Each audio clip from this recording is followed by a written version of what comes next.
Error resolution, no request attached to the report. Today we'll be tackling the error that you may receive on a report.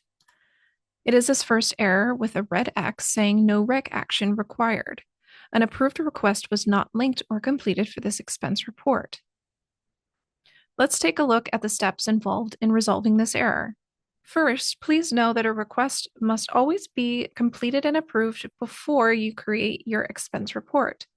The request serves as the permission slip, and then the report serves as the payment vehicle, or the way by which reimbursement can be claimed, reconciliation can occur, and money is then processed out. For this report in particular, we see that no request has been created prior to the creation of this report, or it's that the request was not linked to this report upon creation. In scenario 1, if you have not yet created a request for the expense report that is present, please do so at this time and route it for approvals. In scenario 2, we'll be taking a look at how to link an approved travel request to an existing expense report.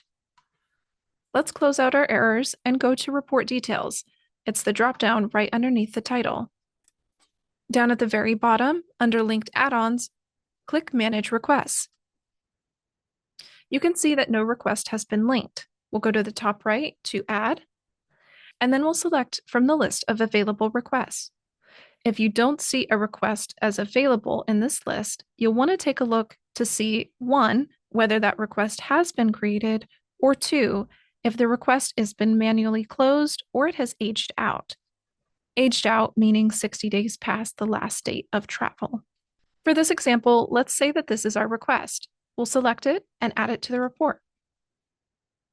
We'll want to update our expense report by copying over the request items.